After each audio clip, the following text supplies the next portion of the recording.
Life is full of twists and turns. Sometimes these twists and turns can have us feeling bright and yellow like the sun rays. And usually these moments are accompanied with a lot of green and financial success. And other times, these twists and turns can have us feeling sad and blue or fiery and angry red. And with these mood changes and twists and turns, it made me realize that maybe life is like an unsolved Rubik's Cube. A confusing puzzle that can be solved with faith, persistence, and a few twists and turns. Now, before we begin on this journey of solving the Rubik's Cube, there is one important preliminary step that we must first involve ourselves in, and this is to believe.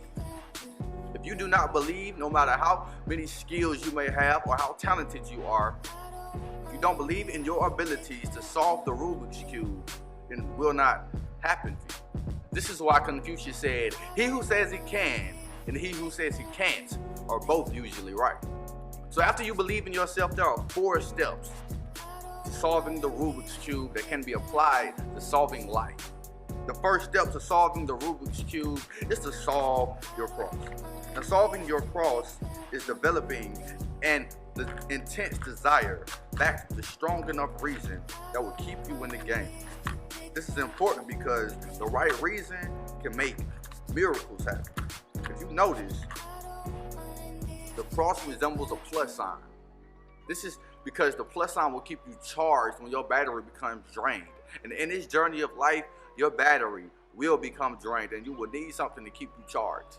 So after you solve your cross, this brings us to our second step to solving the Rubik's Cube. And the second step to solving the Rubik's Cube is to fill in the corners. Now, filling in the corners is simply surrounding yourself with people who will push you, who will motivate you to be the best version of yourself. These people will make you smarter. In fact, Dr. Dennis Kimbrough out of Atlanta, Georgia said that if you are the smartest person in your group, then you need to find you a new group. In addition to surrounding ourselves with positive people who will push us and who will motivate us to be great, we must listen to motivational messages on a daily basis.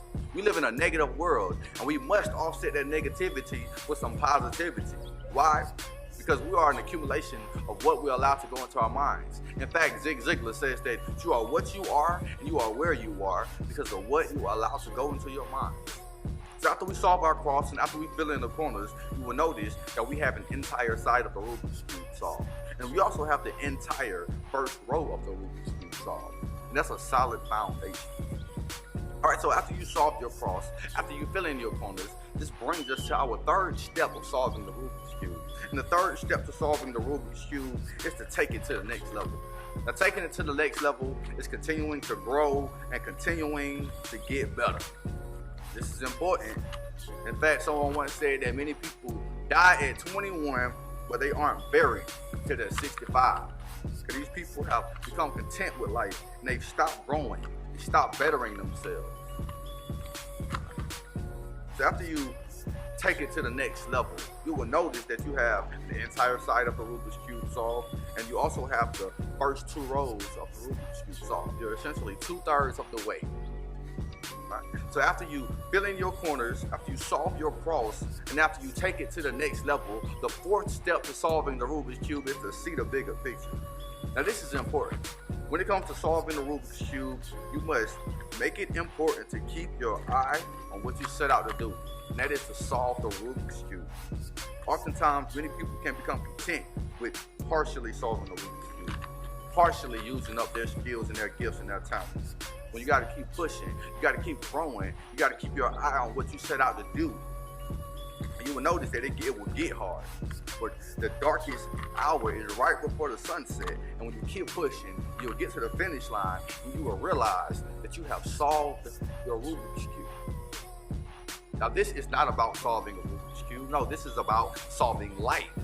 Have you utilized these principles of solving the Rubik's Cube to solving your life? The preliminary step, do you believe in yourself? The first step to solving the Rubik's Cube, have you solved your cross by developing an intense reason to keep you going and keep you pushing? The second step, have you filled in your corners by surrounding yourself with positive people, listening to motivational messages on a daily basis? The third step, do you take it to the next level and continuing to grow and continue to get better? The fourth step, do you see the bigger picture or do you become sidetracked by frivolous things? If you have not, answered yes to these questions, I highly encourage you to apply these principles to solving the Rubik's Cube, to solving your life. Then you can learn to solve the Rubik's Cube inside of you. Now, some people attempt to solve the Rubik's Cube by taking the stickers off. This is not how you solve a Rubik's Cube. This will only end up in a ruined Rubik's Cube. And some people attempt to solve life by taking the stickers off. There are no shortcuts in life. Utilize these principles of solving the Rubik's Cube to solving your life, and you too can experience a better quality of life.